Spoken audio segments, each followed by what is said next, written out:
दोस्तों blogging mastery course के part 4 में आप सभी का स्वागत है। लास्ट वाली वीडियो में हमने सीखा कि किस तरीके से माइक्रो निच फाइंड करते हैं अपनी ब्लॉगिंग जर्नी के लिए, और वहां पे हमने बहुत सारे तरीके सीखे माइक्रो निच ब्लॉग फाइंड करने के। लेकिन इस वीडियो में हम सीखने वाले हैं कि भाई जो हमने माइक्रो निचेस निकाले हैं, हम ये कैसे जज करें कि पर्टिकुलर ये वाला माइक्रो निच हमारी ब्लॉगिंग जर्नी के लिए बेस्ट रहेगा, कौन कौन से पॉइंट्स ध्यान में रखने हैं, कैसे रिसर्च करना है ताकि हम ऐसा माइक्रो निच निकाल सकें जिससे हम कम ट्रैफिक में भी ज्यादा पैसा कमा सके। तो इन सभी चीजों के बारे में इस वीडियो में बात होने वाली है। इसके साथ साथ बहुत सारा ज्ञान आपको इस वीडियो में मिलने वाला है जो कि आपकी ब्लॉगिंग जर्नी में आपको बहुत मदद करेगा। तो इसके लिए लेके चलता हूं आपको लैपटॉप की स्क्रीन पे, फिर से एक बहुत खूबसूरत प्रेजेंटेशन बनाई है जहां पे हम चीजों को एक एक करके सीखने वाले हैं। तो यहां पे हम आ जाते हैं चूजिंग प्रॉफिटेबल निच की, किस तरीके से हम प्रॉफिटेबल ब्लॉग निचेस को चूज कर सकते हैं। तो यहां पे हम आते हैं कि भाई सबसे पहले इस वीडियो में हम क्या क्या सीखेंगे उसको जल्दी से एक बार देख लेते हैं। यहां पे हम सीखेंगे रूल्स फॉर चूजिंग ब्लॉग निच, सबसे पहले कि कौन कौन से रूल्स हैं जो हमें फॉलो करने चाहिए एक ब्लॉग निच को चुनने में। उसके बाद मैं आपको बताऊंगा कि हमें फाइनल अपना प्रॉफिटेबल ब्लॉग निच कैसे चुनना है, उसका हम प्रैक्टिकल करके देखेंगे। उसके बाद मैं आपको कुछ इंपॉर्टेंट टिप्स बताऊंगा जो आपको गलती से भी मिस नहीं करने हैं। उसके बाद हम करेंगे कि कुछ ऐसे निचेस के बारे में आपको बताऊंगा जो एज अ बिगिनर आपको अभी स्किप करने चाहिए, बाद में आप कर सकते हो जब आपको एक्सपीरियंस हो जाए, बट स्टार्टिंग में जब आप ब्लॉगिंग स्टार्ट कर रहे हो तो इन निचेस पर काम मत करना। इसके बाद है निच फाइंडिंग प्रो टेक्निक, एक ऐसी टेक्निक बताऊंगा जो मैंने पिछली वीडियो में नहीं बताई, इस वीडियो के लिए सेफ रखी थी, जहां से आप बिना मेहनत किए इतने सारे ब्लॉग निचेस के आइडियाज ले सकते हो, इतने सारे कंटेंट आइडियाज ले सकते हो जो आपने सोचे भी नहीं होंगे।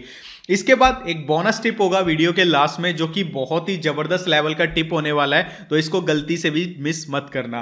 तो यहां पे हम आ जाते हैं सबसे पहले रूल्स फॉर चूजिंग ब्लॉग निच। कौन कौन से रूल्स हैं, इन्हीं रूल्स के बेस पे हम प्रैक्टिकल करने वाले हैं। इन रूल्स को आप एक कॉपी पे लिख लेना, जब भी ब्लॉग निच का रिसर्च करोगे इन रूल्स को आपको याद रखना है। सबसे पहला रूल है भाई इंटरेस्ट। इसका मतलब क्या है कि लाइफ में अगर आप ब्लॉगिंग स्टार्ट कर रहे हो तो कोई भी ऐसा ब्लॉग निच मत चुनना जिसमें आपको इंटरेस्ट ना आता हो। इसको एक एग्जाम्पल से समझते हैं। सपोज करो मेरा नाम राहुल है, आपका नाम सपोज करते हैं आपका नाम कुछ भी, जैसे राम है आपका नाम, तो आपको क्रिकेट खेलना पसंद है, मुझे लैपटॉप पे गेम खेलना पसंद है।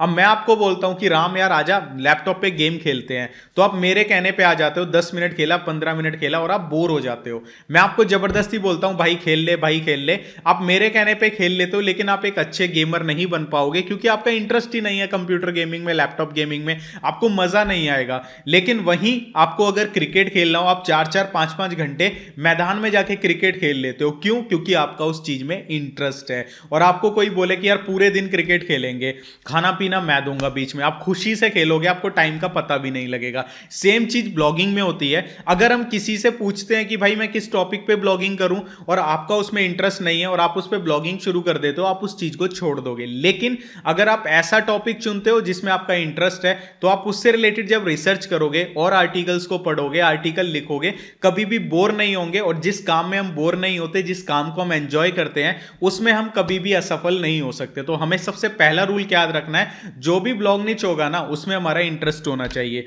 दूसरा चीज है भाई एक्सपर्टाइज एंड एक्सपीरियंस, ये one of the most important point है, इसको पहले समझना। उसके बाद मैं आपको बताऊंगा, जो मैंने एक लाइन लिखी है गूगल ईट्स एल्गोरिदम, इसको भी बताऊंगा। तो एक्सपीरियंस एंड एक्सपर्टीज का मतलब क्या है, देखो जो भी हमने ब्लॉग निच अपने इंटरेस्ट के अनुसार चुना, अब यहां पे दो ऑप्शन निकल के आते हैं। पहला ऑप्शन, या तो आपने जो ब्लॉग निच चुना उसके बारे में आपको थोड़ी सी नॉलेज है, उसके बारे में आपको पता है, जैसे कि एग्जांपल आईफोन हमने माइक्रो निच चुना कि आईफोन में कौन कौन सी प्रॉब्लम्स आती हैं, उनके सॉल्यूशंस हम ब्लॉगिंग में देने वाले हैं। तो यहां पे आपके पास आईफोन है तो आपको पता है आईफोन में ये प्रॉब्लम आएंगी, उसका ये सॉल्यूशन है। तो आपको जो आपने ब्लॉग निच चुना उसका एक्सपीरियंस भी है और आपकी उसमें एक्सपर्टीज भी, आपको उन चीजों को सॉल्व करना आता है, ठीक है।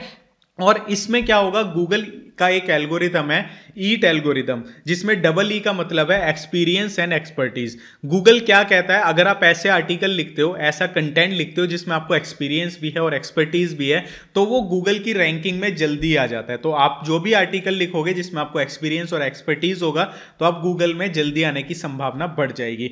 अब दूसरे लोग वो आते हैं जो बोलेंगे भाई हमने जो ब्लॉग चुना है उसमें हमें इंटरेस्ट तो है, लेकिन हमें उसकी जानकारी इतनी ज्यादा नहीं है। तो वहां पे आपको क्या करना है, पहले जो भी आपने ब्लॉग निच चुना है उसके ऊपर रिसर्च करो आर्टिकल लिखने से पहले, उसके बाद 10 जगह से पढ़ने के बाद अपना बेस्ट आर्टिकल लिखो, तो ऑटोमेटिकली दूसरी जगह से रिसर्च करके आपके पास एक्सपीरियंस भी आ जाएगा, एक्सपर्टीज भी आ जाएगी, तो आप वहां पे एक स्टैंड हो सकते हो, आप खड़े हो सकते हो गूगल में कि हाँ मुझे भी इस चीज का पता है। समझ आ गया? इंटरेस्ट और ये जो दूसरा पॉइंट है एक्सपीरियंस एंड एक्सपर्टीज बहुत जरूरी है ब्लॉगिंग के अंदर, जो कि न्यू ब्लॉगर्स मिस कर देते हैं। हम लोग जस्ट जाके ब्लॉगिंग स्टार्ट कर देते हैं किसी भी टॉपिक पे, बाद में हमें चीजें समझ नहीं आती क्योंकि प्लानिंग नहीं करी है। लाइफ में हम जब भी कोई बिजनेस अगर रियल लाइफ में करते हैं ना तो उसकी भी प्लानिंग जरूरी है। अगर आपको सपोज करो किसी जगह पे मिठाई की दुकान खोलनी है तो आपको वहां रिसर्च करना पड़ेगा, इस एरिया में मुझे खोलनी है तो यहां पे और कोई मिठाई की दुकान तो नहीं है, अगर है तो वो क्या क्या सामान बेच रहा है, मैं उससे क्या डिफरेंट कर सकता हूं, उसका कस्टमर्स कैसे हैं, क्या उनका टेस्ट है, मैं क्या उससे बेटर दे सकता हूं। सेम चीज ब्लॉगिंग में होती है, जब हमें किसी टॉपिक पे ब्लॉगिंग करनी होती है उसके लिए हमारा तीसरा स्टेप आता है प्रॉफिटेबिलिटी, है ना। प्रॉफिटेबिलिटी मतलब हम देखेंगे कि भाई जो भी हम ब्लॉगिंग कर रहे हैं उसमें प्रॉफिट कितना है। जैसे कि मिठाई की दुकान है तो मैं देखूंगा जहां पे मैं खोल रहा हूं वो बंदा अगर यहां पे इतने टाइम से कर रहा है तो उसको कितना प्रॉफिट हो रहा है, उसी बेस में मैं अपना बिजनेस वहां पे खोलूंगा। क्योंकि अगर उसी को प्रॉफिट नहीं हो रहा, वहां पे इतनी डिमांड ही नहीं है मिठाई की, तो भाई कोई फायदा नहीं है वहां पे दुकान खोलने का, पैसा लगाने का। तो प्रॉफिटेबिलिटी बहुत जरूरी है जब हम ब्लॉग निच को सेलेक्ट करते हैं। फॉर एग्जाम्पल एक ब्लॉग निच है जिसको बिगिनर्स काफी पसंद करते हैं, वो है लिरिक्स का, जोक्स का, कॉपी पेस्ट शायरीज वगैरह का। तो यहां पे अगर आप देखोगे यहां पे प्रॉफिटेबिलिटी नहीं है। कैसे? अगर आपको गूगल एडसेंस की ऐड मिल जाती है हाई ट्रैफिक पे भी, आपको यहां पे इतना अच्छा सीपीसी नहीं मिलता। अगर हम इंडिया की बात करते हैं, बहुत सारे मैं ऐसे लोगों को जानता हूं जिनके ब्लॉग पे 5-5 10-10 लाख का ट्रैफिक है, लेकिन अर्निंग उनकी $100 $150 होती है। तो ये क्या है, उनका जो ब्लॉग निच है उसमें प्रॉफिट नहीं है। दूसरी चीज, ऐसे जो ब्लॉग निचेस होते हैं उसमें क्या है, एफिलिएट मार्केटिंग नहीं कर सकते। अब लिरिक्स में क्या एफिलिएट करोगे आप, इतने प्रोडक्ट्स ही नहीं है। लेकिन इसके अपोजिट ऐसे बहुत सारे ब्लॉग निचेस हैं, जैसे कि स्टॉक मार्केट हो गया, जैसे कि हेल्थ हो गया, फिटनेस हो गया, जैसे कि वीपीएन्स हो गए, टैक्स से रिलेटेड हो गए, ब्यूटी से रिलेटेड हो गए। इनमें गूगल एडसेंस से सीपीसी भी ठीक ठाक मिलता है और साथ में एफिलिएट प्रोडक्ट्स की बहुत सारी रेंज है जहां पे आप पैसा कमा सकते हो। तो जब हम ब्लॉग निच को सेलेक्ट करेंगे ये भी देखेंगे कि जो ब्लॉग निच हमने सेलेक्ट किया यहां पे पैसा कितना छाप सकते हैं। इसके बाद बारी आती है कॉम्पिटिटर्स डिफिकल्टीज। जैसे कि मिठाई की दुकान का एग्जांपल लिया, अब सोच के देखो जिस एरिया में मिठाई की दुकान खोल रहे हो वहां पे एक ऐसी दुकान है जो कि 50 साल पुरानी है और जिसकी भाई सेल तगड़े लेवल की है। तो वहां पे अगर आप मिठाई की दुकान खोलते हो तो आपके लिए मुश्किल हो जाएगा अपना काम को जमाना स्टार्टिंग में। या तो आपको एक्स्ट्रा ऑर्डिनरी चीज लेके आनी पड़ेगी जो वहां पे ना हो कि बिल्कुल नेक्स्ट लेवल की, तो आप चल पाओगे। या फिर भाई आपको बहुत टाइम लगने वाला है उस बंदे को कंपीट करने में। इसके अपोजिट आप क्या कर सकते हो, या तो आप कोई ऐसा एरिया ढूंढो जहां पे आपका काम चल सकता हो, जहां पे कंपटीशन ना हो। तो वहां पे क्या होगा, ब्लॉगिंग में आपने जो निश सेलेक्ट किया अगर उसमें कंपटीशन है तो दूसरा ब्लॉग निश ढूंढो जहां पे कंपटीशन कम हो, या फिर आप उसी चीज से रिलेटेड ऐसे कीवर्ड्स निकालोगे जिन पे कंपटीशन कम होगा, जिनको और बड़ी बड़ी वेबसाइट्स कंपीट नहीं कर रही, तो आप टिक पाओगे। सेम मिठाई की दुकान पे है, अगर उससे हम कंपटीशन करना चाहते हैं, जो मिठाई वो बेच रहा है और जो मिठाई वो नहीं बेच रहा लेकिन लोग चाहते हैं, उन मिठाइयों को अगर आप बेचोगे तो आप उसको टक्कर दे पाओगे। सिंपल सा फंडा है कि भाई वहां पे टेस्ट से जीता जा सकता है, उससे अच्छा टेस्ट दे दो, उससे डिफरेंट दे दो तो जीत जाओगे। सेम चीज ब्लॉगिंग में आप आराम से कंपटीशन में भी टिक पाओगे अगर थोड़ा डिफरेंट दोगे। तो ये कुछ पॉइंट्स हैं जो हम ब्लॉग निच फाइंड करते हुए ध्यान में रखने वाले हैं। यहाँ पे अब बारी आती है, यहाँ पे मैंने एक इमेज लगाई है कि जो एक समरी है हमारी इस वाली स्लाइड की, कि जब भी हम ब्लॉग निच को सेलेक्ट करेंगे हमारा एक इंटरेस्ट का सर्कल है, यानी एक इंटरेस्ट होना चाहिए। प्रॉफिटेबिलिटी यानी जो हमने माइक्रो निच सेलेक्ट किया उसमें प्रॉफिट भी होना चाहिए, हम उससे पैसा कमा सकें। एक्सपर्टीज मतलब कि हमें उसमें थोड़ा बहुत एक्सपर्टीज भी होना चाहिए, पता होना चाहिए उसका। तो हमारा बीच में क्या आता है, हमारा निच आता है। इन तीनों का कॉम्बिनेशन, ऐसा निच हमें चुनना है। इसके बाद बारी आती है लेट्स डू प्रैक्टिकल। जो हमने रूल्स पढ़े उनका हमें प्रैक्टिकल करना है। तो उसके लिए मैं क्या करता हूं, आपको प्रैक्टिकल रिसर्च करके बताता हूं कैसे ब्लॉग निच को सेलेक्ट किया जाता है, कि कौन सा ब्लॉग निच अच्छा है, कौन सा बुरा है। सपोज करो कल हमने एक स्टॉक मार्केट से रिलेटेड भी मैंने रिसर्च किया था कि जैसे स्टॉक मार्केट है, ये भी एक माइक्रो निच हो सकता है फाइनेंस का। ऐसे फाइनेंस में लोन आता है, स्टॉक मार्केट आता है, मनी सेविंग, बहुत सारी चीजें आती हैं। तो यहाँ पे हम एग्जाम्पल लेते हैं स्टॉक मार्केट का। आप देखो प्रैक्टिकल रिसर्च करके दिखा रहा हूं, ध्यान से समझना। अगर मैं यहाँ पे स्टॉक मार्केट लिखता हूँ और यहाँ पे हम सर्च करते हैं, तो यहाँ पे मैंने इंडिया ही देखा है। आप जो मर्जी जो भी कंट्री में टारगेट करना चाहते हो वो लिख सकते हो। अब अगर हम स्टॉक मार्केट पे देखेंगे तो हमारे पास यहाँ पे कीवर्ड डिफिकल्टीज काफ़ी हाई आ रही हैं। तो मैंने आपको कल एक टिप दिया था वीडियो के लास्ट में, अगर आपकी इंग्लिश अच्छी नहीं है तो आप रीजनल लैंग्वेज में जा सकते हो, वहाँ पे कॉम्पिटिशन कम मिलेगा, पैसा भी अच्छा मिलेगा और ट्रैफिक भी अच्छा मिलेगा। अब इसका मैं आपको एक बहुत बेहतरीन एग्जाम्पल दिखाता हूँ निच रिसर्च करके। यहाँ पे मैंने लिखा जैसे कि स्टॉक मार्केट को हिंदी में क्या बोलते हैं, शेयर बाजार। ठीक है, ये मैंने लिखा, इसको मैंने कॉपी किया। अब ध्यान से देखना, जो चीज़ हम करने वाले हैं ये चीज़ें आपको कोई नहीं बताएगा। यहाँ पे मैंने लिखा। अब यहाँ पे एक चीज़ देखो, शेयर मार्केट सक्सेस, ये बाजार, यहाँ पे देखो कितने सारे कीवर्ड आ गए। इनकी कीवर्ड डिफिकल्टी सबकी कम है, लेकिन हमें यहाँ पे ऐसे ही नहीं उठा लेना है कोई भी। जैसे ये कीवर्ड है शेयर बाजार में नुकसान से बचने के टिप्स, हमें ऐसे ऐसे कीवर्ड्स को देखना है जिनके ऊपर ना भाई लोग ना कुछ जानना चाहते हैं। ठीक है, तो यहाँ पे मैंने ये लिया। अब इसको मैं क्या करता हूँ, एक हमारे पास बहुत ही खूबसूरत यहाँ पे टूल है, वो यही है हमारा HRF का फ्री कीवर्ड जनरेटर टूल। इसको मैं बंद कर देता हूँ और यहाँ पे गूगल पे आ जाता हूँ। गूगल पे आने के बाद मैं सिंपली एंटर करता हूँ, तो यहाँ पे आपको बहुत सारी वेबसाइट्स मिल जाएंगी। आपको जस्ट क्या करना है, जैसे कि देखना है कि कौन कौन क्या लिख रहे हैं। जैसे स्टॉक मार्केट इन हिंदी, हमारे पास ये वेबसाइट आ गई। अब देखो इस बंदे ने ना सिर्फ और सिर्फ स्टॉक मार्केट से रिलेटेड हिंदी में वेबसाइट बनाई हुई है। और अगर हम इसके ट्रैफिक की बात करें तो यहाँ पे अच्छा खासा ट्रैफिक आता है, नियर अबाउट 2,35,000 का सारा इंडिया से है मोस्टली ट्रैफिक, और गूगल सर्च से सबसे ज़्यादा आ रहा है। यानी एक स्टॉक मार्केट से रिलेटेड इन्होंने ये वेबसाइट बनाई और इस पर अच्छा खासा ट्रैफिक आ रहा है, क्योंकि एक प्रीमियम नीचे अच्छा खासा पैसा यहाँ से कमा रहे हैं। ठीक है, तो हमें यहाँ से पता लगा। अब यहाँ पे देखो, मैं एक चीज़ और आपको इंपॉर्टेंट बताना चाहता हूँ। यहाँ पे हमने सर्च किया जैसे कि शेयर बाजार। ठीक है, अब देखो मैं यहाँ पे एक चीज़ और बताता हूँ आपको, शेयर बाजार इन, और मैंने यहाँ पे लिखा सपोज मराठी। ठीक है, मराठी में शेयर बाजार को कैसे लिखते हैं, तो हम यहाँ पे क्या करते हैं, ये चीज़ लिखते हैं मराठी में शेयर बाजार को। हम यहाँ पे कीवर्ड टूल पे आते हैं और यहाँ पे हम लिख देते हैं शेयर मार्केट। ठीक है, तो यहाँ पे मैंने लिखा और यहाँ पे हम सर्च करते हैं। मैं एक बार रिफ़्रेश कर लेता हूँ और यहाँ पे हम दोबारा से इंडिया कर लेते हैं और यहाँ पे सर्च करते हैं।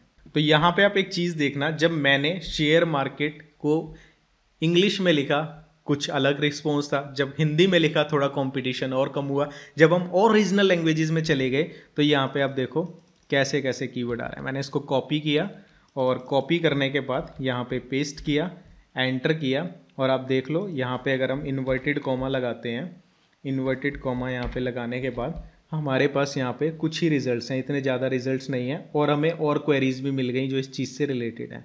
तो यहाँ से हम क्या कर सकते हैं, हम ये डिसाइड कर सकते हैं कि हमने जो ब्लॉग निच चुना उसमें किस किस तरह का कंटेंट हमें लिखना होगा और क्या उनके कीवर्ड्स पे डिफिकल्टी है, वो सब आपको जज करनी है। अब यहाँ पे हमने देखा मराठी में और कम है, और बस यही तरीका है भाई कि कोई भी आपने माइक्रोनिच सेलेक्ट किया, फ्री कीवर्ड जनरेटर पे जाके लिखो और वहाँ से रिजल्ट्स देखो, और देखो गूगल के पहले पेज पे कौन कौन सी वेबसाइट्स आ रही हैं। जैसे कि ये वाली वेबसाइट आ रही है, एक यहाँ पे आ रही है ये वाली वेबसाइट, हिंदी ब्लॉगर कुछ करके, इसको कॉपी करो और आप कंपटीशन को चेक करने के लिए कि ये जो वेबसाइट है इसकी अथॉरिटी कितनी है, HRF का फ्री वेबसाइट अथॉरिटी चेकर है, इस पे आ जाओ। ये देख लो कि पहले पेज पे क्या कोई ऐसी वेबसाइट है जिसकी डोमेन रेटिंग 20, 25 या 30 तक है, तो आप उसको कंसीडर कर सकते हो। बैकलिंक्स देखो सिर्फ 151 है, जिसमें से 81% डू फॉलो है, तो आप उस पर काम कर सकते हो। ठीक है, सिंपल सा फंड है। वेबसाइट्स खोल खोल के देख लो इस पर क्या कुछ स्टेटस है।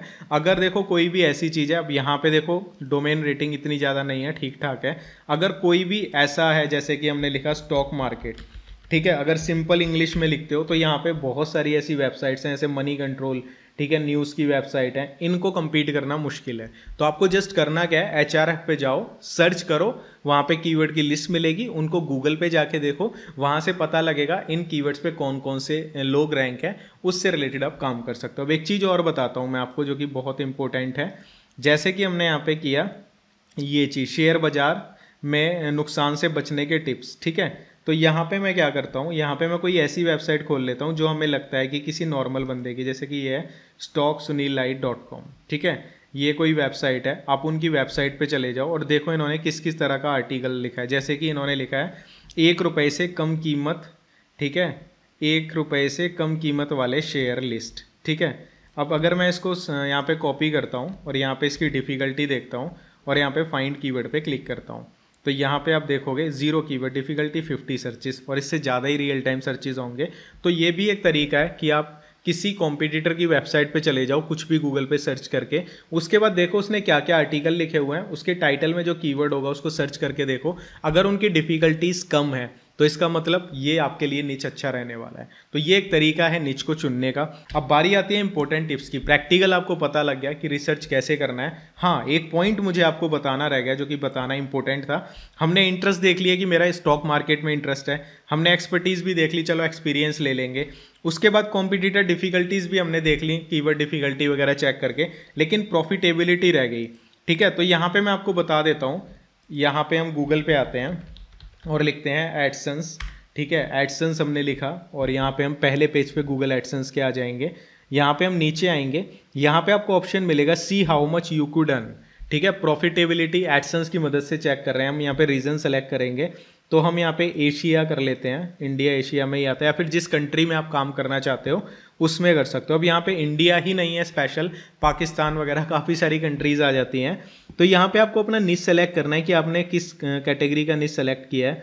तो यहाँ पे हम देख लेते हैं हमारा निच किस कैटेगरी में आता है, एक बार हम चेक कर लेते हैं इसको। तो यहाँ पे हम आ जाते हैं, फाइनेंस में आता है स्टॉक मार्केट, तो हम कैलकुलेट करते हैं। तो यहाँ पे बोला जा रहा है कि मंथली पेज व्यूज़ कितने आते हैं, तो हम मिनिमम लेके चलते हैं कि हमारे ब्लॉग पे मंथली 50,000 पेज व्यूज़ आ रहे हैं, तो हम यहाँ से $15,012 एक साल में कमा सकते हैं। ठीक है, अगर मैं इसको यहाँ पे देखता हूँ $15,012 एक साल में, यानी साल के 12,49,535 रुपये, इतने आप एक साल के कमा सकते हो अगर आपके ब्लॉग पे स्टॉक मार्केट से रिलेटेड 50,000 का भी ट्रैफिक आता है। ठीक है, महीने का, तो आप साल का इतना पैसा कमा सकते हो। तो इस टूल से आप ये जान सकते हो कि मैं कितना पैसा कमा सकता हूँ अगर पर्टिकुलर निच में ब्लॉगिंग करता हूँ।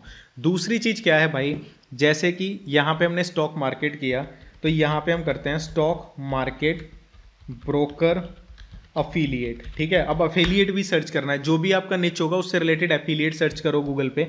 जैसे कि पेटीएम है, ठीक है, ये वेबसाइट हमें मिली। ठीक है, यहाँ पे पता लग जाएगा कि कौन कौन से एफिलिएट्स हैं। जैसे कि अब स्टॉक्स है जो कि हमें यहाँ पे दिख रहा है 30 से 35% कमीशन देता है। इसके अलावा कई बार ये 400 से 1200 रुपये पर रेफरल भी देता है कि आपने किसी को रेफ़र किया तो 400 से 1200 रुपये मिल सकते हैं।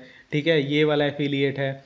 ठीक है, एंजल ब्रोकिंग है, यहाँ पे ये एफिलिएट है, ये 125 रुपये कमीशन देता है, प्लस ब्रोकरेज चार्जेस होते हैं। तो ये एक तरीका है कि आप गूगल पे जो भी नीचे है उससे रिलेटेड सर्च करो कौन कौन से एफिलिएट प्रोग्राम है, क्या उनका कमीशन है। तो यहाँ से आपको पता लग जाएगा कि जो मैंने निच चुना है उसमें एडसेंस से इतना पैसा मिल सकता है और एफिलिएट मार्केटिंग से मैं इतना कमा सकता हूँ। इससे आप प्रॉफिटेबिलिटी जान सकते हो कि भाई मैं जो निच सेलेक्ट कर रहा हूँ उसमें मैं कैसे कैसे पैसे कमा सकता हूँ और कितना कमा सकता हूँ।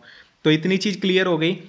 ये जब भी आप ब्लॉग निच सेलेक्ट करोगे ना, उससे पहले आपको ये रिसर्च करनी है। आपको पहले ही पता लग जाएगा कि भाई मैं ये ब्लॉग निच ये सेलेक्ट कर रहा हूँ तो इसमें कीवर्ड डिफिकल्टी कितनी होने वाली है, कौन कौन मेरे कॉम्पिटिटर हैं, कितना पैसा कमा सकता हूँ। तो बाद में आपको एक काम नहीं करना पड़ेगा, बाद में जस्ट आपका काम होगा कि आपको सर्च किया, रिसर्च करी और आर्टिकल्स लिख दिया। आपके दिमाग में टेंशन होगी ही नहीं, वो सारी टेंशन अभी खत्म हो जाएगी।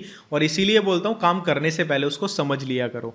यहाँ पे आने के बाद अब हम बात करते हैं हमारी नेक्स्ट स्लाइड की कि आगे हम क्या सीखने वाले हैं। तो यहाँ पे अब बात आती है, ये हमने सीख लिया। इसके बाद बात आती है हमारी प्रैक्टिकल भी हमने कर लिया, इंपॉर्टेंट टिप्स कौन कौन से हैं। जब आप एक ब्लॉग निच को सेलेक्ट कर लेते हो ना, उसके बाद आपको उस पर ट्रस्ट करना है। ट्रस्ट करने का मतलब क्या है, सपोज करो आपने स्टॉक मार्केट सेलेक्ट कर लिया, उसके बाद डाउट नहीं होना चाहिए बीच में 2-3 महीने बाद कि भाई मैंने गलत निच सेलेक्ट कर लिया। जो रिसर्च करनी है ना अभी कर लो, बाद में ये डाउट नहीं करना कि ये निच गलत है। ठीक है, ये बिल्कुल भी नहीं करना। अगर वो कर दिया खत्म है, सारा खेल जो आपने सीखा सब खत्म है। तो गाइज इसके बाद आता है हमारा दूसरा टिप, वो क्या है, आर या पार का रूल। अब ये रूल क्या है भाई कि आपने जो ब्लॉग ने सेलेक्ट कर लिया, उस पर ट्रस्ट कर लिया, तो भाई आर पार का मतलब ये है कि भाई अब तो इससे पैसा कमाना है, चाहे कितनी भी डिफिकल्टीज आए। मैं ब्लॉगिंग स्किप नहीं करूंगा, ब्लॉगिंग को क्विट नहीं करूंगा, ब्लॉगिंग को सीरियस लूंगा। आज कर दिया कल छोड़ दिया, आज कर दिया कल छोड़ दिया वाला काम नहीं करूंगा। अगर वो करना है तो आज ही ब्लॉगिंग से बाहर हो जाओ। ये है आर पार का रूल। क्योंकि जब हम कुछ भी डिसाइड कर लेते हैं ना, तो तो वो काम हम हर हालत में पूरा करते हैं। जैसे कि आपको पता है ना, मैंने तो किया है, कई बार क्या होता है कि हमने पूरे साल कोई किताब नहीं पढ़ी, थोड़ा थोड़ा पढ़ते रहे, एग्जाम से 1-2 दिन पहले पूरी किताब रट देते हैं। जो काम पूरे साल में नहीं हुआ ना, वो 1-2 दिन में हो जाता है। जस्ट माइंडसेट का गेम है। अगर माइंडसेट कर लोगे ना, इस निच से पैसा कमाना है, प्रॉब्लम्स आएंगी मुझे पता है, हार नहीं माननी, तो भाई आर पार का रूल अपने दिमाग में बिठा लो। सेलेक्ट कर लिया ना ये निच, तो इसमें फाड़ देना है कि मुझसे बेटर इस निच में कोई इंफॉर्मेशन दे नहीं सकता। इसके बाद बारी आती है भाई बोनस टिप की। बोनस टिप क्या होने वाला है? Try to select problem solving niches. अगर आप एक बिगिनर हो और आप ऐसे निच को सेलेक्ट करते हो जहां पे लोगों को प्रॉब्लम आती है और उनके सॉल्यूशंस आप देते हो, तो भाई उस निच में आप फाड़ दोगे, आपका ब्लॉग बहुत जल्दी ग्रो करेगा।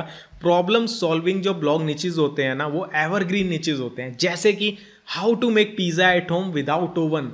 बिना ओवन के घर पे पिज्जा कैसे बनाते हैं, आज जैसे बनाते हैं ना, आज जैसी रेसिपी डालोगे 10 साल बाद भी वैसे ही बनेगा, वही चीज़ होगा, वही पिज़्ज़ा का बेस बनाने की विधि होगी, सारी चीज़ें वही होंगी। तो ये प्रॉब्लम सॉल्विंग जो निचेस होते हैं ना, ये बहुत ही ज़्यादा बेस्ट होते हैं, पूरी लाइफ आपको कमा के देते हैं। कुछ एग्जांपल्स दिखाता हूँ। आईफोन प्रॉब्लम एंड सॉल्यूशंस, कि आईफोन में क्या प्रॉब्लम आ रही है या फिर एंड्रॉयड में क्या प्रॉब्लम आ रही है, उनसे रिलेटेड आप टिप्स एंड ट्रिक्स सॉल्यूशंस डालो, आपका ब्लॉग अच्छा चलेगा। वीडियो एंड फोटो एडिटिंग से रिलेटेड बहुत सारी प्रॉब्लम्स लोगों को आती हैं, उनके बारे में बता सकते हो। वेट लूज गाइड्स, कैसे वेट लूज करते हैं, क्या क्या डाइट होती है, ये सारी प्रॉब्लम्स ही तो है ना, बताओ। इसके अलावा स्टॉक मार्केट लर्निंग, बहुत सारे लोगों को स्टॉक मार्केट में दिक्कत आती है, 2 टिप्स उनको अगर आपको आती है। उसके बाद है मनी सेविंग, बहुत सारे लोग सीखना चाहते हैं पैसा कैसे बचाएं, मैं बहुत पैसा कमाता हूं, हाथ पे 10 रुपए भी नहीं बचते। बहुत सारे लोग आपको मिल जाएंगे, अगर आपके अंदर एक क्वालिटी है तो लोगों को सिखाओ। वीगन रेसिपीज, आज के टाइम पे बहुत ट्रेंडिंग में चल रहा है वीगन रेसिपीज। वीगन मतलब ऐसे फूड्स जो कि सिर्फ प्लांट बेस्ड हैं, जिनमें कुछ भी ऐसा नहीं है। जैसे अगर हम दूध को बात करें, दूध वेजिटेरियन होता है, लेकिन वो भैंस से निकलता है, गाय से निकलता है, बकरी से आता है, तो वो वीगन में नहीं आता। वीगन का मतलब है ऐसी चीज जो सिर्फ पौधों से बनाई गई है। जैसे कि पनीर है नॉर्मल, उसको दूध से फाड़ के बनाया जाता है, लेकिन बहुत सारे लोग ऐसे होते हैं उसको नहीं खाते। क्यों? क्योंकि वो गाय या भैंस से आया है। अब उसमें क्या होता है, अगर आप उसको पूरा जो स्टेटिस्कोप होता है उससे देखोगे तो उसमें चलते हुए जीवाणु नजर आते हैं, ऐसे दही में आते हैं, तो लोग बोलते हैं कि भाई ये प्रॉपर वेजिटेरियन नहीं है। तो ऐसे में क्या होता है, लोग प्लांट बेस्ड जो चीज़ें होती हैं, ऐसे सोए मिल्क हो गया, उससे टोफू बनाते हैं जिसको पनीर बोला जाता है, क्योंकि वो पौधों से बना है। अब इस तरह की रेसिपीज मार्केट में काफ़ी चल रही हैं। तो ये क्या हो गया, ये प्रॉब्लम सॉल्विंग चीज़ें हो गई कि वीगन रेसिपीज कैसे बनाते हैं। इसके बाद बारी आती है भाई niches to avoid as a beginner. कुछ ऐसे निचेस जिनको आपको एज अ बिगिनर अवॉइड करना चाहिए। मैंने इनसे रिलेटेड वीडियोस भी डाली हैं और इस कोर्स में हम डिटेल में सीखेंगे कि ये जो निचेस मैं आपको बताऊंगा, अगर इनके ऊपर आपको काम करना है तो किन किन बातों का ध्यान रखना है, क्या क्या प्रोसेस होने वाला है। सबसे पहली चीज ये है लिरिक्स। अब यहाँ पे मैंने एक फोटो भी लगाई है कि भाई ये जो निचेस हैं आपको क्यों स्किप करने चाहिए, क्योंकि हमें एक्सपीरियंस नहीं है। और यहाँ पे आप देख सकते हो टारगेट हमारा यहाँ पे है, इस जगह पे, लेकिन हम तीर कहाँ चला रहे हैं। यही स्टार्टिंग में होता है जब हम बिना सोचे समझे ब्लॉग निचेस को चुन लेते हैं। लिरिक्स का ब्लॉग निच क्यों नहीं करना चाहिए, क्योंकि यह है कॉपी पेस्ट कंटेंट। कोई गाना आया, उसका लिरिक्स सारी वेबसाइट्स पे सेम रहेगा, तो वहाँ पे रैंकिंग करवाना तो देखो आसान है, मैं आगे इस कोर्स में डिस्कस करूँगा। बट एज अ बिगिनर अगर आपका पहला ब्लॉग है, आपने पहले ब्लॉगिंग से अर्निंग नहीं करी, तो इस निच को अभी स्किप करना। इस पे काम कैसे करना है ना, ऐसा नहीं है काम नहीं कर सकते, कर सकते हो, लेकिन वो हम इस कोर्स में आगे डिस्कस करेंगे जब आप बेसिक सारी चीज़ों को सीख जाओगे। उसके बाद है jokes, status and Shayari, stories, chat GPT content, health और मैंने लिखा है 1 कंडीशन। इसका मतलब क्या है, हेल्थ एक सेंसिटिव टॉपिक है। अगर आप हेल्थ पे ब्लॉगिंग करते हो तो मेक श्योर आपको प्रॉपर जो चीज़ें आप बता रहे हो, जो रेमेडीज़ बता रहे हो, जो नुस्खे बता रहे हो, जो मेडिसिन बता रहे हो, उनके बारे में आपको 100% पता हो, पूरी जानकारी हो। क्योंकि अगर आपने किसी चीज़ के बारे में बताया और आपने अधूरी जानकारी दे दी, आपके उस आर्टिकल को पढ़ के किसी ने वो मेडिसिन ले ली और उसको कुछ साइड इफेक्ट हो गया, तो भाई आप प्रॉब्लम में आ सकते हो। तो हेल्थ पे काम करने से पहले मेक श्योर आपको उस चीज़ की पूरी नॉलेज है जो आप अपने ब्लॉग पे बता रहे हो। अब चैट जीपीटी भी मैंने लिखा, उसका कारण क्या है, लोगों को चैट जीपीटी यूज़ करना नहीं आता। अब क्यों नहीं आता वो भी मैं आपको बताऊंगा। चैट जीपीटी एक धमाकेदार टूल है, जिसका ना जो कल हमने वीडियो बनाई माइक्रो निच रिसर्च करने की, इतनी बड़ी वीडियो का काम चैट जीपीटी सिर्फ 2 मिनट में कर सकता है अगर आपको यूज़ करना आता हो। वो भी प्रैक्टिकल आपको दिखाऊंगा। वॉलपेपर्स का ब्लॉग निच, एपी के बहुत सारे लोग, मैंने भी वीडियो डाली थी, स्टार्ट कर लेते हैं, लेकिन इसको करने के लिए भी प्रॉपर स्ट्रैटेजी चाहिए जो मैंने बताई थी। बहुत सारे लोगों ने मिसअंडरस्टूड किया, लेकिन इस कोर्स में हम इसको भी कवर करेंगे पूरा डिटेल के अंदर। इसके बाद न्यूज़, बहुत सारे लोग न्यूज़ वेबसाइट बना लेते हैं जो कंपटीशन देते हैं बड़ी बड़ी न्यूज़ चैनल की वेबसाइट्स को, और फ्लॉप हो जाती है। इसका भी एक ट्रिक है न्यूज़ वेबसाइट्स को रन करने का, वो भी हम इस कोर्स में करने वाले हैं। Make money online, make money online मैंने क्यों लिखा, क्योंकि भाई ज़्यादातर लोग क्या करते हैं इस निच पे जब ब्लॉगिंग स्टार्ट करते हैं, यूट्यूब से पैसा कैसे कमाएं, ब्लॉगिंग से पैसा कैसे कमाएं, ऐसा कंटेंट लिखते हैं जो इंटरनेट पे बहुत सारा पड़ा है। तो वहाँ पे दिक्कत क्या आती है, लो वैल्यू कंटेंट की, एडसेंस अप्रूवल नहीं मिलता। तो स्टार्टिंग में इस निच को थोड़ा सा साइड करें, थोड़े प्रॉब्लम सॉल्विंग निचेज लेके आए, या फिर अगर इस निच को फॉलो कर रहे हो तो कुछ यूनिक एक्सपीरियंस एंड एक्सपर्टीज वाला कंटेंट लाएं जहां से 100% आप पैसा कमा सकते हो। क्योंकि आप खुद पैसा कमाना चाहते हो, पैसे कमाने के टिप्स दे रहे हो, तो भाई लगता नहीं है ना। तो यहाँ पे प्रोडक्ट रिव्यूज, बहुत सारे लोग क्या करते हैं, ब्लॉगिंग स्टार्ट करी, अमेजोन के प्रोडक्ट्स के रिव्यूज, फ्लिपकार्ट के प्रोडक्ट के रिव्यूज करने लग जाते हैं। तो गूगल का जो EEAT एल्गोरिदम है, उसमें जो टर्म मैंने बताई एक्सपीरियंस एंड एक्सपर्टीज, वो फेल हो जाती है, तो आप रैंक नहीं कर पाते। क्यों, बताता हूँ। आपने सपोज करो ये माइक है, इसका रिव्यू लिख दिया, आपके पास ना ये माइक है ना आपने इसको टेस्ट किया, आपने जस्ट इसका रिव्यू लिख दिया। तो गूगल सोचता है कि जब आपने इस चीज़ को यूज़ ही नहीं किया तो how can you give review of this mic. ठीक है, बात तो पॉइंट है, आप कैसे रिव्यू दे सकते हो, आपने यूज नहीं किया। तो इस तरह के कंटेंट से बचें, जो चीज आपने यूज नहीं करी उसके रिव्यूज मत लिखें ब्लॉग पे। तो प्रोडक्ट रिव्यू ब्लॉग भी नहीं करना। इसके बाद लास्ट में थैंक यू हो जाता है, लेकिन थैंक यू से पहले आपको कुछ आपका भाई दिखाना चाहता है, the power of chat GPT in blog research. तो मैं आपको बताता हूँ। सबसे पहले हम आ जाते हैं चैट जीपीटी के ऊपर। ठीक है, अब चैट जीपीटी कैसे आपको रिसर्च में फाइंड हेल्प कर सकता है, प्लस मैंने आपको बोला था कि आपको एक ऐसा तरीका भी बताऊंगा जो कि मैंने कल नहीं बताया था निच रिसर्च करने का। तो 2 तरीके हो गए। सबसे पहले हम चैट जीपीटी की बात करते हैं। तो मैं यहाँ पे लिखता हूँ सजेस्ट, और मैंने यहाँ पे लिखा 50 माइक्रो निचेस, ठीक है, रिलेटेड। अब मैंने यहाँ पे लिखा टू फाइनेंस। ठीक है, फाइनेंस से रिलेटेड मुझे 50 माइक्रो निचेस के बारे में बता दो। तो यहाँ पे चैट जीपीटी ने मुझसे बताना शुरू कर दिया। अब यहाँ पे इसने देखो 50 मुझे चीज़ें बता दी, real estate investment trust, financial literacy for. अब ये जो ऐसी टर्म्स हैं भाई, ये नॉर्मल लोगों को नहीं समझ आएंगी। ठीक है, तो हम थोड़ा इसको और वो कर लेते हैं, ईजी लैंग्वेज वाले कुछ निकाल लेते हैं। जैसे कि मैंने लिखा सजेस्ट 50 माइक्रो निचेस, या फिर हम नॉर्मल लिखते हैं सजेस्ट, ठीक है, micro niches for my blog related, कुछ भी लिख दो जो जिस चीज़ से रिलेटेड आप देखना चाहते हो। तो सपोज करो मैं लिखता हूँ रिलेटेड टू, और यहाँ पे मैंने लिखा वेट लूज। ठीक है, ये मैंने लिखा।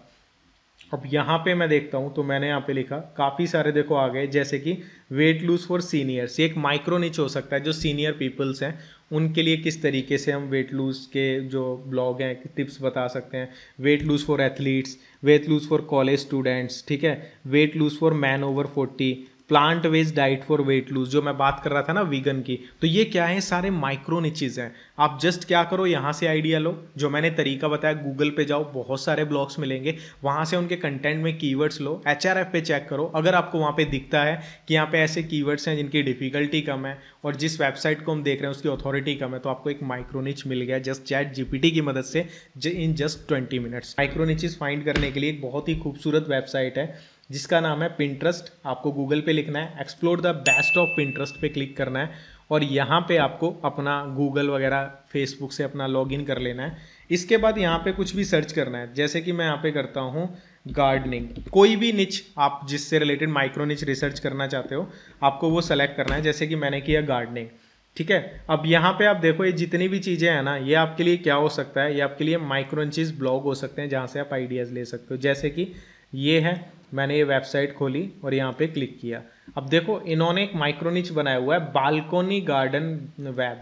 ये क्या है, एक माइक्रो निच है। यहाँ पे अगर हम देखें इस ब्लॉग पे कितना ट्रैफिक आता है, थोड़े ट्रैफिक में भी काफ़ी पैसा होगा, 1 मिलियन का ट्रैफिक। आपने सोचा था कि सिर्फ गार्डन में गार्डनिंग से रिलेटेड बालकनी में क्या माइक्रो निच हो सकता है। देखो यहाँ पे सारा इन्होंने गार्डनिंग से रिलेटेड बनाया हुआ है, 21 most beautiful balcony garden, of March 22 from Instagram. तो यहाँ पे सारा गार्डनिंग से रिलेटेड है। एक माइक्रो निच मिल गया जस्ट 1 सेकंड में पिंटरेस्ट की मदद से। तो भाई माइक्रो निच ढूंढने के बहुत सारे तरीके हैं, बहुत सारे तरीके होते हैं माइक्रो निच फाइंड करने के। अगर मैं आपको बताने लगा भाई 5 घंटे की वीडियो भी छोटी पड़ जाएगी, इतने सारे तरीके हैं। कहते हैं ना, हमारे इंडिया में कहावत बहुत मशहूर है कि जितने मुंह उतनी बात। वो बात लगती है कि भाई जितने लोग, सबका तरीका अलग होता है माइक्रो निच रिसर्च करने का। फेसबुक, इंस्टाग्राम, पिंटरेस्ट, ठीक है, टम्बलर, इसके अलावा कोरा। भाई माइक्रो निच रिसर्च करने का ना इतने तरीके हैं ना कि भाई मैं आपको क्या बताऊं। बस मेन तरीका क्या है भाई, रिसर्च करना सीखो। आपको मैंने जिस तरीका बताया, मैंने आपको इस कोर्स में एक चीज़ बोली थी, आपको तैरना सिखाऊंगा लेकिन आपको प्रैक्टिस उसकी खुद करनी है। मैंने आपको एक चीज़ और बोली थी, आपको कार चलाना सिखाऊंगा लेकिन पतली जगह में से कार कैसे निकालना है वो आपका हाथ साफ कार चला चला के होगा। मैं जस्ट आपको वे बता रहा हूँ, इसमें आप मास्टरी कैसे करते हो ना, वो आपकी खुद की मेहनत है। तो आपको करना क्या है, आप अच्छे से समझ चुके हो। आई होप सो आपको इस वीडियो में मज़ा आया और इस वीडियो को देखने के बाद आपको माइक्रो निचेस सर्च करने में या माइक्रो निचेस डिसाइड करने में कोई दिक्कत नहीं होगी। तो चलिए मिलता हूँ आपसे अगली वीडियो में इस कोर्स की। तब तक के लिए मेहनत करते रहो, डीमोटिवेट मत होना। मैं जस्ट आपको एक चीज़ बोलता हूँ भाई, बहुत बड़ी चीज़ बोलने जा रहा हूँ, इस चीज़ को ना गांठ बांध लेना। आपने जो भी फील्ड चुना है ना पैसा कमाने के लिए, उसमें अपनी ना रातें झोंक दो, उसको सीखने में ना पूरा फोकस कर दो। अर्निंग को एक टाइम के लिए ध्यान से निकाल दो, जस्ट लर्निंग पे फोकस करो। जहां से भी लर्निंग मिलती है ना, मैं ये नहीं बोलता कि सिर्फ मेरा चैनल देखो, मैं बोलता हूं जहां से भी लर्निंग मिलती है, क्योंकि every person has different experience. मेरा अपना एक्सपीरियंस है, 10 बंदों के पास जाओगे उनका अपना एक्सपीरियंस होगा। इसका मतलब ये नहीं है कि मैं सही हूं, सही सब है अपनी अपनी जगह। तो आपको क्या करना है, आपको सभी से सीखना है, उन चीज़ों को अप्लाई करना है और जो आपको फिट बैठे ना आप उसको अप्लाई कर लो, आपको वहां से पैसा बन जाएगा। और ऐसा भी हो सकता है आप 10 जगह से सीखो, उन 10 जगह से सीखने के बाद आपको खुद का एक आइडिया आए और वो आइडिया आपके लिए वर्क कर जाए और जिन 10 लोगों से आपने सीखा था आप उनसे भी ज़्यादा सक्सेसफुल बन सकते हो, बिकॉज ये आपका खुद का आइडिया है। इसलिए जहां से भी आपको सीखने को मिलता है सीखो। मैं कभी नहीं बोलता कि ओनली फॉलो मी, मैं ये बोलता हूं जहां से सीखना है सीखो, आप तभी आगे बढ़ोगे। क्योंकि अगर मुझसे सीखोगे, मेरा एक्सपीरियंस सपोज करो इतना सा है लेकिन सामने वाला का एक्सपीरियंस इतना सा है, तो आप वहां से ज़्यादा सीख सकते हो। तो मैं कभी भी ये नहीं बोलता कि I am a blogging king. हाँ इतना है कि ब्लॉगिंग से अच्छा खासा कमा लेता हूँ, लाखों करोड़ों में नहीं बट हाँ लाखों में कमा लेता हूँ, बहुत है। तो चलिए मिलता हूँ आपसे अगली वीडियो में, तब तक के लिए मेहनत करते रहो, सफलता आप सभी को मिलेगी, बस हार मत मानना। Bye bye.